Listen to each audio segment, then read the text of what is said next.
Eran las 3:47 am del 11 de abril de 1945. El doctor Enrique Müller se encontraba en su laboratorio de Messerschmitt, a las afueras de Múnich, alimentando la chimenea con 847 páginas de análisis técnicos. Cada página representaba 6 meses de trabajo. Cada diagrama documentaba su fracaso, las hélices contrarrotatorias del P-38 relámpago americano, el diseño de doble botalón que desafiaba los principios de la ingeniería alemana, el alcance de 2.092 kilómetros, que no debería existir. Con la metalurgia de la década de 1940, sus manos temblaban mientras veía años de investigación convertidos en cenizas. Afuera, las fuerzas americanas estaban a 75 kilómetros y acercándose rápidamente. En 11 horas encontrarían su laboratorio, pero nunca encontrarían la evidencia de la mayor humillación de Alemania, que los diseñadores de aviones americanos habían creado una tecnología tan avanzada que la única respuesta alemana fue quemar la prueba del fracaso. ¿Creen que el robo de tecnología es moderno? ¿Espionaje corporativo? ¿Secretos industriales? La Segunda Guerra Mundial fue la carrera tecnológica original y el P-38 relámpago se convirtió en el avión que Alemania desesperadamente intentó entender, intentó copiar, intentó derrotar y fracasó en las 3. El doctor Enrique Müller no era un ingeniero cualquiera, era el principal diseñador de aviones de Alemania. El hombre que mejoró el Me-109, quien asesoró sobre el jet Me-262, quien tenía acceso a todos los aviones aliados capturados. Si alguien podía descifrar los secretos del P-38, era él. Hermann Göring personalmente le asignó al proyecto Horquilla en septiembre de 1943.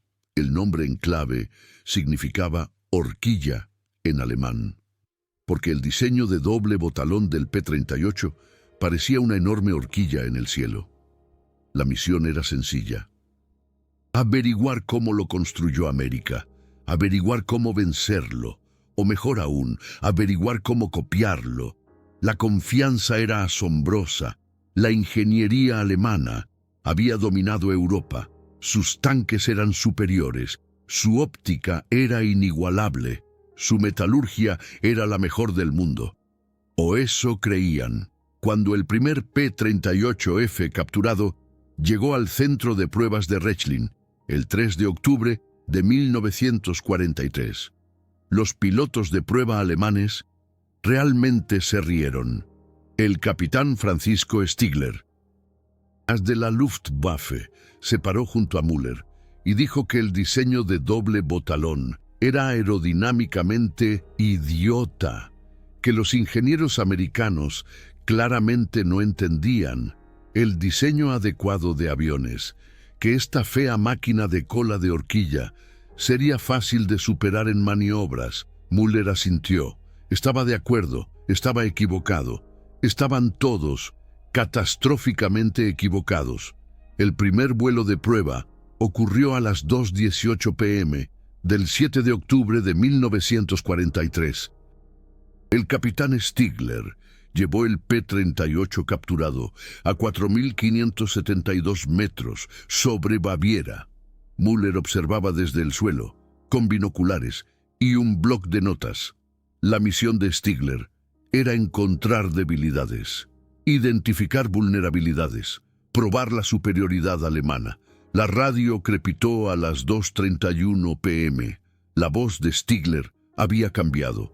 La confianza se había ido. Dijo 4 palabras que hicieron que la sangre de Müller se helara. Esto lo cambia todo. Todo. Stigler aterrizó 47 minutos después. Salió de la cabina en completo silencio. Caminó directamente hacia Müller y dijo algo que Müller escribiría en su diario esa noche. No podemos construir esto. No tenemos la capacidad industrial. No tenemos la metalurgia.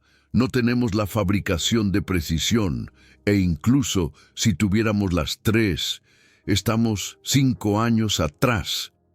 Müller exigió detalles. ¿Qué había descubierto específicamente Stigler a 4.572 metros? ¿Que cambió su evaluación tan dramáticamente? El interrogatorio de Stigler duró 3 horas. Describió cómo el P-38 ascendía a la altitud más rápido que cualquier caza alemán que había volado, cómo los controles seguían siendo sensibles y precisos, incluso a gran altura, donde los cazas alemanes se volvían lentos, como los motores gemelos proporcionaban redundancia, lo que significaba que perder un motor no significaba perder el avión.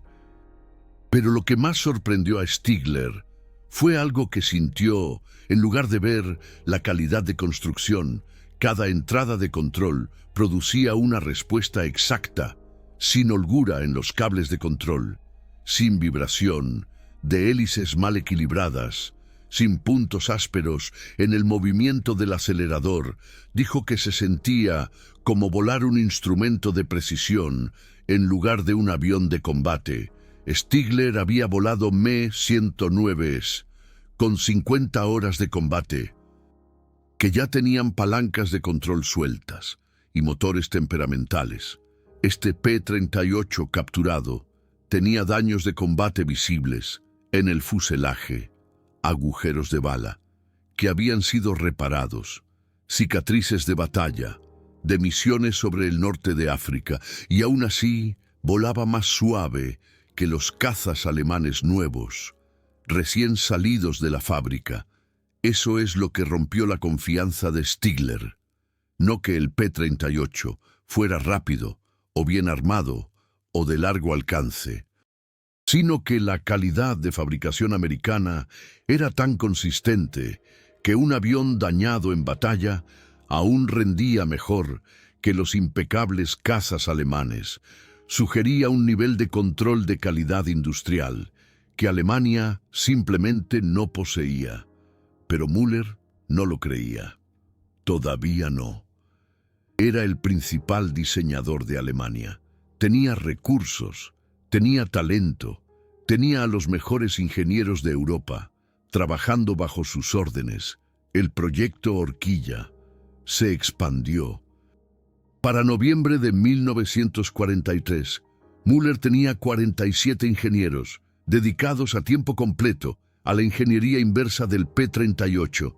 Desensamblaron todo: motores, hélices, sistemas de combustible, hidráulica, electrónica. Midieron las tolerancias, hasta milésimas de pulgada. Analizaron cada aleación, cada soldadura, cada remache, y con cada medición, cada análisis, cada prueba, el horror creció, porque lo que encontraron no era solo ingeniería avanzada.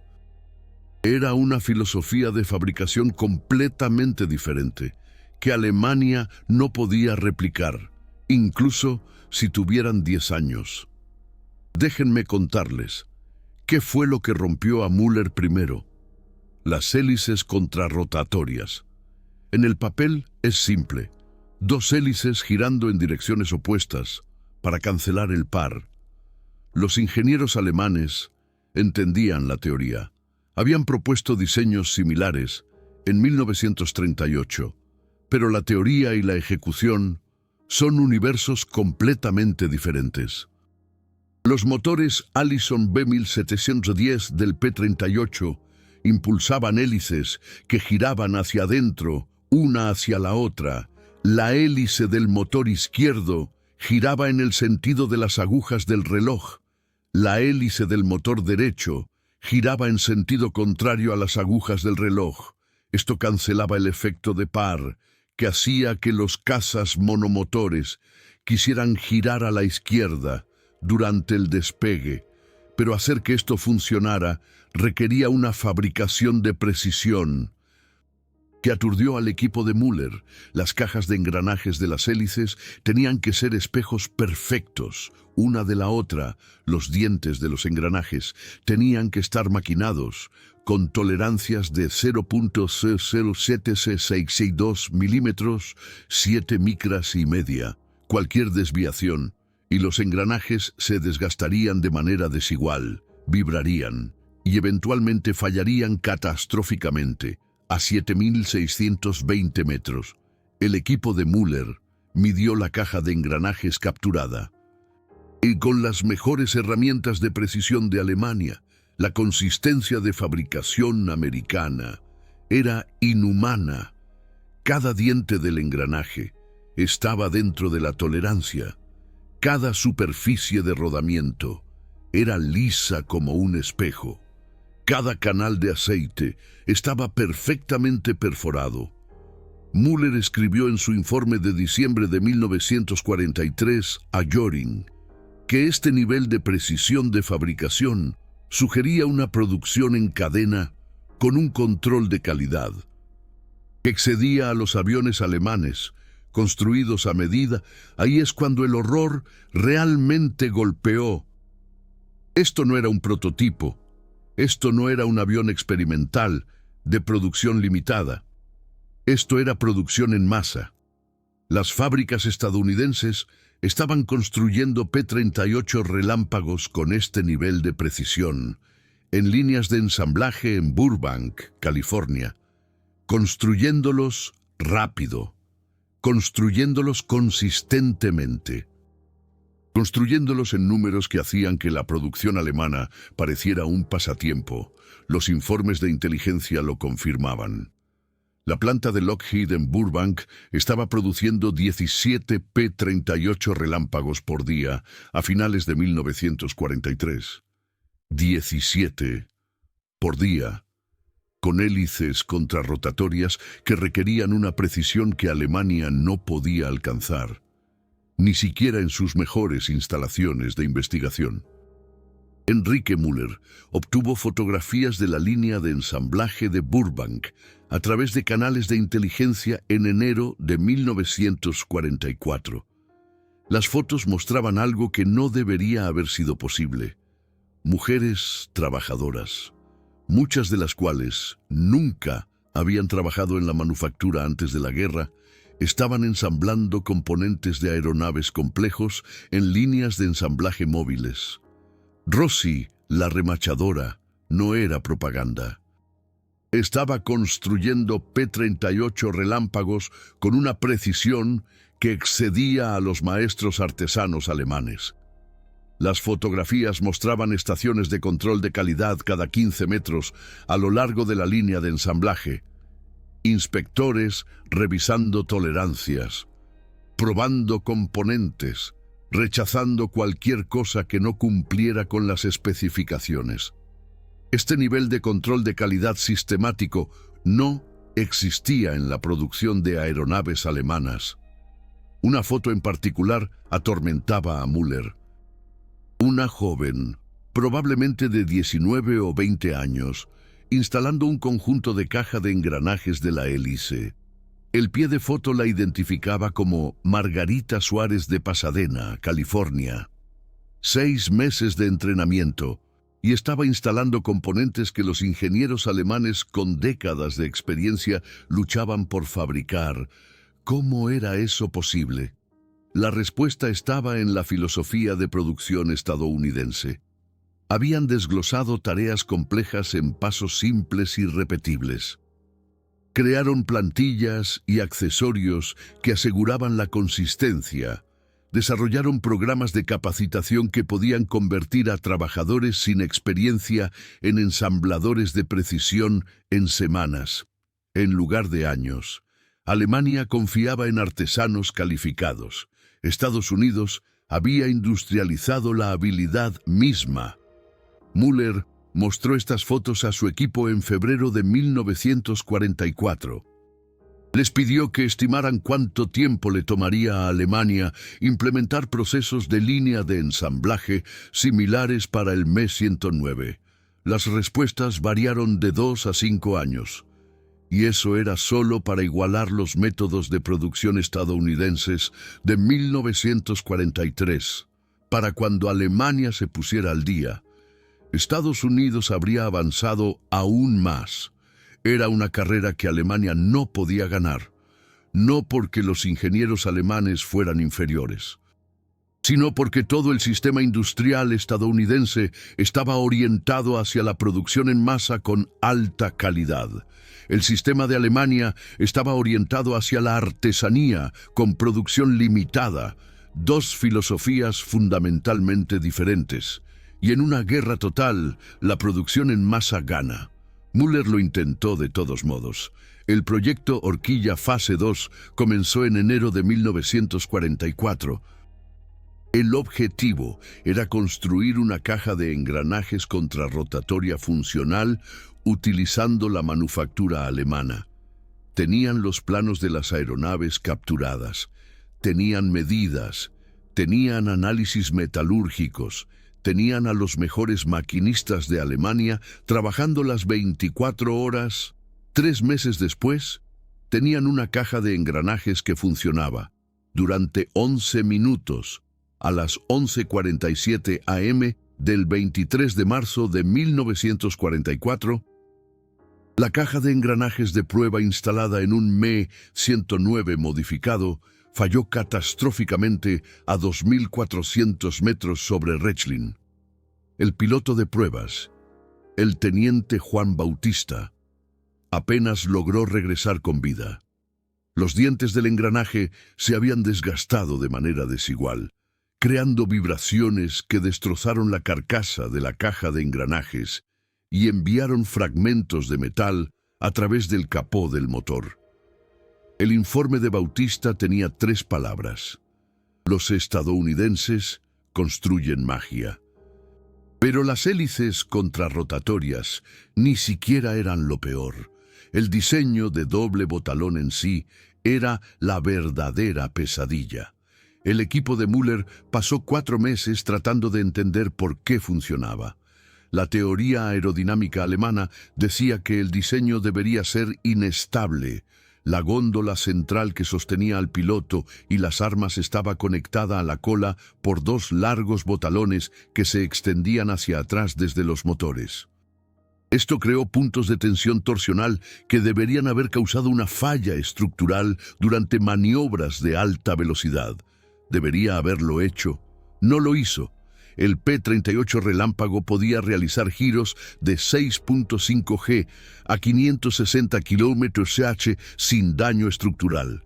El análisis de tensión de Müller mostró que los botalones deberían fallar a 4.22 G.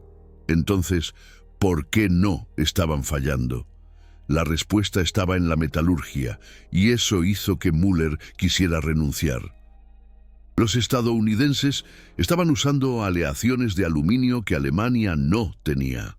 Aleación de aluminio Alcoa 24 ST, desarrollada específicamente para aeronaves. Las secciones de botalón del P-38 Relámpago capturado mostraron una resistencia a la fluencia de 33 kg por milímetro cuadrado. Las aleaciones de aluminio alemanas alcanzaron un máximo de 26.6 kg por milímetro cuadrado. Esa diferencia de 4 kg por milímetro cuadrado significaba que las aeronaves estadounidenses podían soportar un 23% más de tensión con el mismo peso. El informe de Müller a Göring, en febrero de 1944, incluía una frase devastadora. Incluso si perfeccionamos el diseño, no podemos construirlo con los materiales alemanes disponibles. Los informes de inteligencia lo empeoraron. A mediados de 1944, los espías alemanes confirmaron que las plantas estadounidenses de Alcoa estaban produciendo este aluminio avanzado a una tasa de 1 millón de kilogramos por mes, solo para aeronaves. La producción total de aluminio de Alemania para todos los propósitos era de 816.000 kilogramos por mes. Estados Unidos estaba produciendo aluminio de grado aeronáutico más avanzado que la producción total de aluminio de Alemania. La brecha industrial no era solo grande. Era un abismo que se estaba ampliando cada mes. Müller lo sabía, su equipo lo sabía. y el peso psicológico de ese conocimiento era aplastante. Uno de los ingenieros de Müller, un metalúrgico llamado el doctor Ernesto Contreras, sufrió un colapso en marzo de 1944 después de analizar las muestras de aluminio. Había pasado 6 semanas tratando de replicar la aleación Alcoa 24ST, utilizando materiales y procesos alemanes. Cada lote fallaba las pruebas de calidad, demasiado frágil, o demasiado blando, o lleno de impurezas microscópicas que debilitaban la estructura. El informe final de Contreras incluía una sección que Müller trató de censurar antes de que llegara a Göring. Contreras había calculado que replicar la producción estadounidense de aleación de aluminio requeriría la modernización de toda la industria del aluminio de Alemania. Nuevos hornos, nuevos sistemas de control de calidad, nueva capacitación para miles de trabajadores. E incluso si Alemania comenzara de inmediato, tomaría un mínimo de 3 años igualar los niveles de producción estadounidenses de 1943. 3 años. Para ese entonces, Estados Unidos estaría aún más adelante. Contreras escribió que tratar de alcanzar la ciencia de los materiales estadounidense mientras se luchaba en una guerra de 2 frentes era matemáticamente imposible. Los recursos no existían. La capacidad industrial no existía. El tiempo no existía. Concluyó su informe con una sola recomendación devastadora. Alemania debería negociar los términos de paz mientras aún poseía cierto poder de negociación. Porque continuar luchando contra un enemigo con este nivel de superioridad industrial inevitablemente conduciría a la derrota total. Göring había reasignado a Contreras a una estación meteorológica en Noruega por esa evaluación, pero Müller conservó una copia del informe, porque Contreras tenía razón, y Müller lo sabía. El proyecto Horquilla entró en su fase final en junio de 1944. Müller abandonó el intento de copiar el P-38 Relámpago. En cambio, se centró en encontrar formas de derrotarlo en combate, debilidades, vulnerabilidades, cualquier cosa que los pilotos alemanes pudieran explotar. Su equipo llevó a cabo simulacros de combates aéreos, utilizando el P-38 capturado contra los mejores cazas de Alemania, el Me-109 G6, el F-190A8. Incluso el nuevo interceptor de gran altitud, Ta-152. Los resultados fueron humillantes. En 73 simulacros de combates aéreos realizados entre junio y agosto de 1944, el P-38 ganó 68, los cazas alemanes ganaron 5, y esas 5 victorias requirieron condiciones perfectas, ventaja de altitud, ataque sorpresa y superioridad numérica de al menos 3-1. Las ventajas del P-38 eran abrumadoras, a altitudes superiores a los 20.000 pies. Los motores Allison biturbo le daban una potencia que los cazas alemanes no podían igualar. Las hélices contrarrotatorias significaban que no había balanceo de torsión, lo que lo hacía más estable en los giros. El tren de aterrizaje triciclo hacía que los despegues y aterrizajes fueran más seguros y rápidos. El armamento concentrado en la nariz, un cañón de 20 milímetros y 4 ametralladoras de calibre .50. Todos disparando a través del arco de la hélice sin necesidad de sincronización. Significaba una potencia de fuego devastadora. El informe de análisis de combate de Müller de agosto de 1944 incluía una sección titulada Tácticas recomendadas contra el P-38 Relámpago. La sección entera tenía 2 palabras: evitar el contacto. Pero Göring no quería oír evitar el contacto. Quería soluciones. Quería un avión alemán que pudiera vencer al P-38. Quería que el proyecto Horquilla entregara resultados, no excusas. Así que Müller intentó un último enfoque desesperado.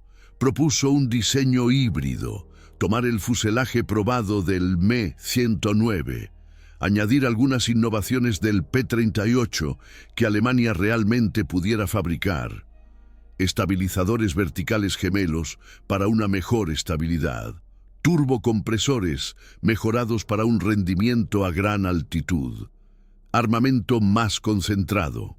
La propuesta fue a Messerschmitt en septiembre de 1944. Fue rechazada en 11 días. No había suficientes recursos. Era demasiado tarde en la guerra. Que se centraran en los jets en su lugar. Ese rechazo rompió algo dentro de Müller. Había pasado 11 meses tratando de entender el P-38, tratando de copiarlo, tratando de vencerlo, y había fallado en todo. Las hélices contrarrotatorias eran demasiado precisas. La estructura de doble brazo requería mejores materiales. La capacidad de producción industrial era inalcanzable, e incluso sabiendo todo esto, incluso teniendo un avión capturado para estudiar, Alemania no podía acortar la distancia.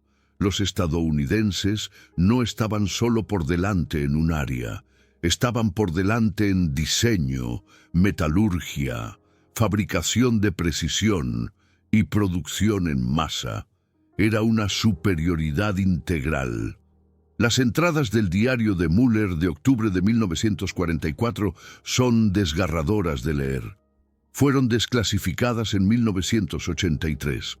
El 7 de octubre, un año después del primer vuelo de prueba, escribió que el P-38 representaba todo lo que estaba mal en la planificación estratégica alemana. Alemania se había centrado en la calidad por encima de la cantidad, en hacer el mejor avión individual en lugar del mejor sistema de producción, en ingenieros brillantes trabajando en pequeños equipos en lugar de procesos industriales que pudieran escalar.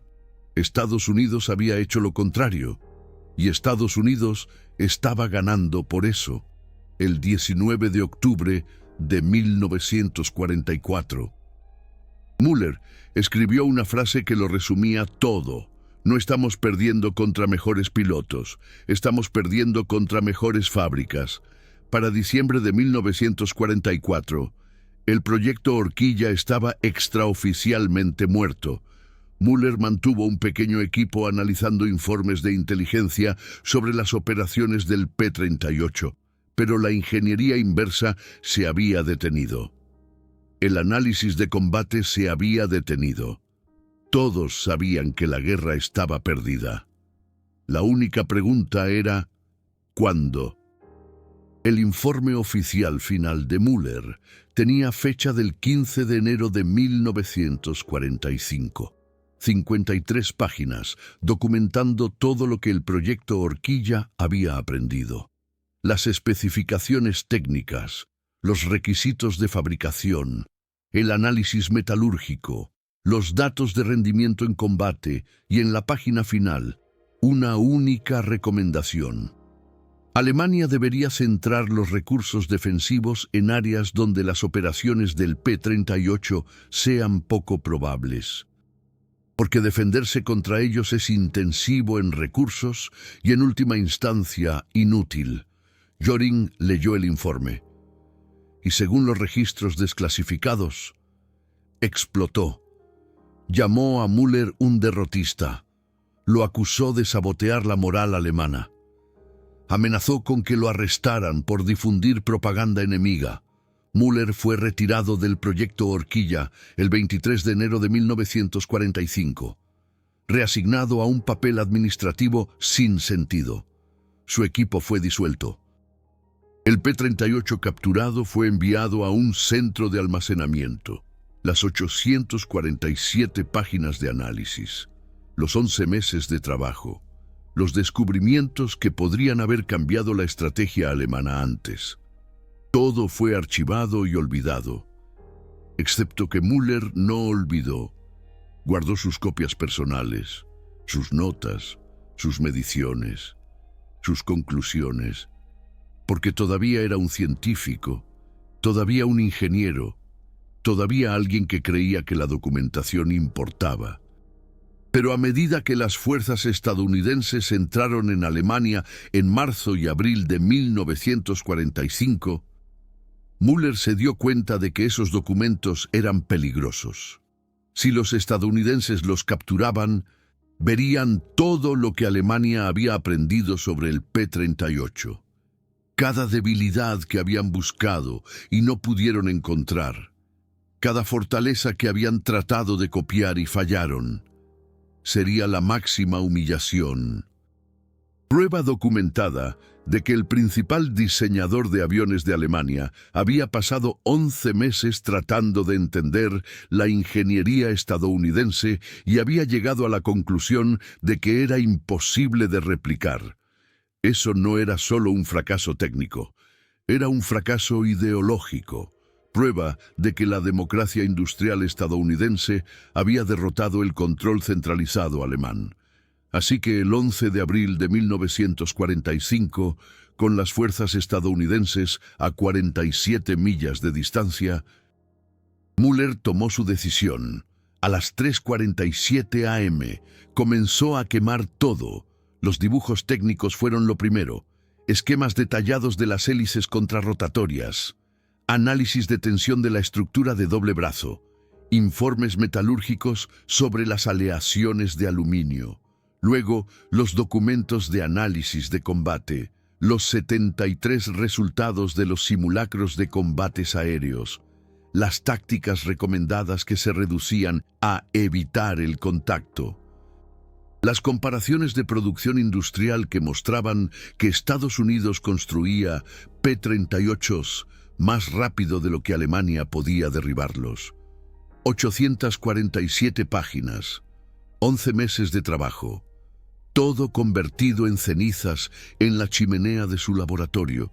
La secretaria de Müller, Ernestina Herrera, más tarde dijo a los interrogadores aliados que él lloró mientras quemaba los documentos, que seguía diciendo que estaba destruyendo el único análisis alemán honesto sobre la superioridad de los aviones estadounidenses, que los futuros ingenieros necesitarían esta información para entender qué salió mal, pero lo quemó de todas formas, porque la vergüenza era demasiado grande.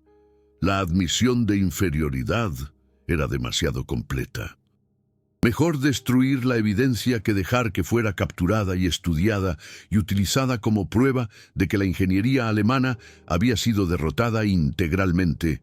A las 2:34 p.m. de ese mismo día, 11 de abril de 1945, elementos del nuevo ejército de EEUU llegaron al laboratorio de Müller. El teniente coronel Jaime Guzmán lideró el equipo de investigación. Encontraron a Müller sentado en su escritorio, mirando la chimenea. Las cenizas aún estaban calientes. El informe de Guzmán, archivado el 13 de abril, describió el hallazgo de fragmentos de dibujos técnicos en la ceniza, bordes quemados, diagramas parciales, suficiente para ver que estaban relacionados con aviones, pero no lo suficiente para reconstruir. Guzmán le preguntó a Müller qué había quemado. Müller respondió en un inglés perfecto. Él dijo que había quemado pruebas de que Alemania perdió la guerra en 1943 y no lo sabían. Que el P-38 Relámpago representaba una brecha industrial y tecnológica que Alemania nunca podría cerrar, y que documentar ese fracaso se sentía como traicionar a la patria. Harrison le preguntó por qué Müller no había destruido todo por completo. ¿Por qué dejar siquiera cenizas como evidencia? La respuesta de Müller se hizo famosa entre los historiadores militares que estudiaron los interrogatorios de la posguerra. Dijo que quemar los documentos se sentía como quemar a sus hijos. No podía obligarse a destruirlos por completo, no podía reducirlos a nada, así que dejó las cenizas. Una lápida para la ingeniería aeronáutica alemana, un monumento al proyecto que demostró la superioridad americana. Harrison ordenó que se recogieran las cenizas y se enviaran a la inteligencia estadounidense para su análisis. Pero no quedaba suficiente para reconstruir información significativa. Los secretos habían sido destruidos. La vergüenza había sido ocultada. O eso pensaba Mueller, pero aquí está lo que Mueller no sabía. Los americanos no necesitaban sus documentos, porque ya sabían todo lo que él había descubierto. El equipo de ingeniería de Lockheed había anticipado cada intento alemán de copiar el P-38. Lo habían diseñado para que fuera difícil de replicar específicamente, porque entendían las ventajas de la manufactura americana. Las hélices contrarrotatorias requerían una precisión que solo la producción en masa americana podía lograr. Las aleaciones de aluminio requerían una capacidad industrial que solo las plantas de aluminio americanas podían suministrar. El diseño de doble botalón requería cálculos de tensión que solo la educación en ingeniería americana producía consistentemente.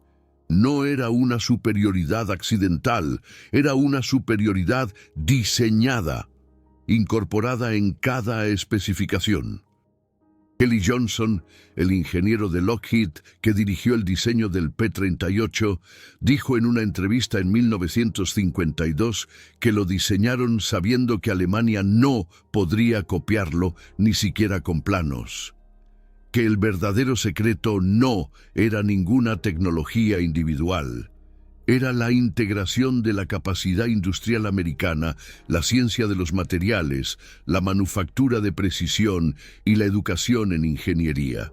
Alemania podía robar una pieza, pero no podía robar todo el sistema. Y sin el sistema, las piezas no funcionaban.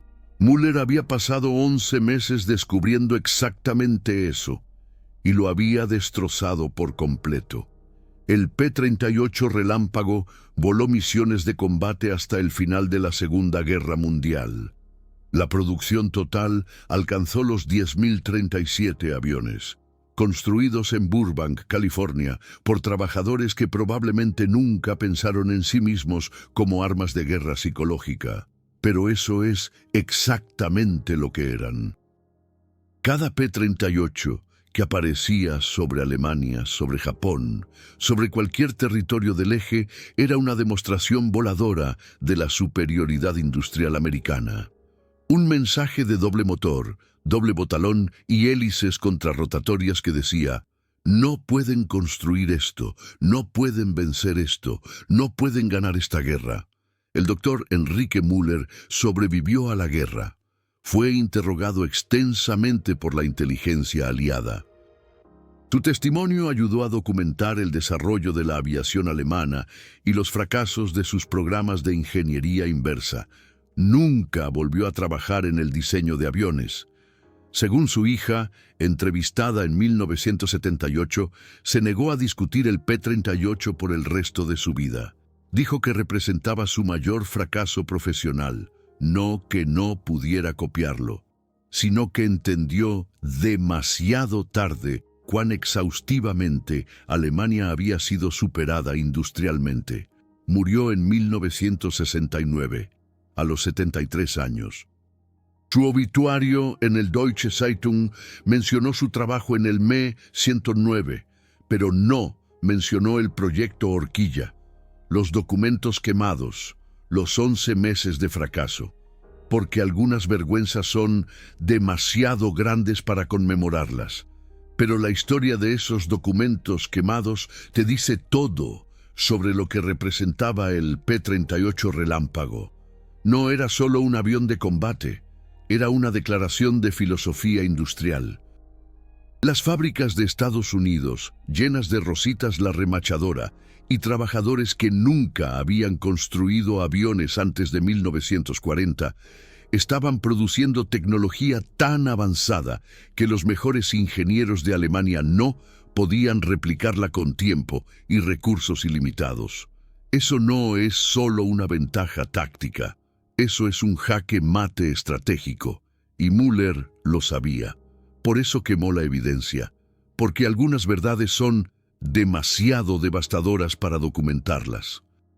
Si esta historia te hizo sentir orgullo por el logro industrial de la generación grandiosa, ese corazón de YouTube de abajo no es solo un botón de me gusta, es un super gracias. Es como le dices a YouTube que historias como esta importan, que el arsenal de la democracia merece ser recordado no solo por el coraje en combate, sino por la excelencia en ingeniería que los enemigos, literalmente, no podían comprender. Los documentales corporativos no te contarán sobre Mueller quemando 847 páginas de análisis de fracaso. No te mostrarán la guerra psicológica de la superioridad industrial. Te mostrarán combates aéreos y explosiones y se perderán la verdadera historia. La historia de los trabajadores americanos en Burbank construyendo tecnología que los ingenieros alemanes llamaban magia. Tu supergracias dice que estas historias importan, que los trabajadores de Lockheed merecen reconocimiento junto con los pilotos, que entender cómo ganamos es igual de importante que saber que ganamos. No estás solo apoyando un canal, estás preservando la memoria de un logro industrial que salvó al mundo. La libertad que tienes hoy para ver este video, para aprender esta historia, para sentir orgullo por la ingeniería americana, existe porque las fábricas en California construyeron aviones que los enemigos no podían copiar, ni siquiera cuando tenían ejemplos físicos para estudiar. Eso no es propaganda, eso es historia documentada, verificada por el hombre que más se esforzó por demostrar lo contrario y fracasó tan completamente que quemó la evidencia. Los documentos quemados del Dr. Enrique Mueller son el cumplido definitivo a la ingeniería americana. Cuando la mejor respuesta de tu enemigo a tu tecnología es destruir la prueba de que la estudiaron, has logrado más que superioridad militar. Has logrado dominio psicológico. El P-38 Relámpago no solo ganó batallas, ganó mentes. Quebró la confianza de los mejores diseñadores de la Luftwaffe. Probó que la manufactura distribuida de la democracia podía superar el control centralizado de la dictadura. Cada vez que veas una foto de un P-38 Relámpago con sus distintivos botalones gemelos, recuerda lo que representaba para el Dr. Enrique Mueller. Recuerda las 847 páginas que quemó a las 3:47 am del 11 de abril de 1945. Recuerda que la ingeniería americana estaba tan adelantada que la respuesta de Alemania fue ocultar la evidencia de la brecha. Recuerda a los trabajadores en Burbank que construyeron estos aviones sin saber que estaban creando tecnología que sería llamada magia por los ingenieros enemigos. Recuerda que el arsenal de la democracia no se trataba solo de cantidad. Se trataba de una calidad tan alta que la cantidad se hizo posible. Esa es la verdadera historia del P-38. No solo lo que hizo en combate, sino lo que representó sobre dos enfoques completamente diferentes de la guerra industrial. Y uno de esos enfoques quemó su investigación antes que admitir la derrota. Deja un comentario si tu familia trabajó en la producción de aviones durante la Segunda Guerra Mundial. Porque los trabajadores, sí, los trabajadores que construyeron estos P-38 Relámpago en California fueron tan cruciales para la victoria como los pilotos que los volaron sobre Alemania. Ellos fueron la razón por la que el Dr. Enrique Mueller quemó sus documentos. La razón por la que el proyecto Horquilla fracasó, la razón por la que Estados Unidos ganó la carrera tecnológica y su historia merece ser contada junto a los ases del combate y los héroes del campo de batalla. Equipo P-38, Relámpago versus cualquier caza alemán. ¿Cuál? ¿Y por qué? Házmelo saber aquí abajo.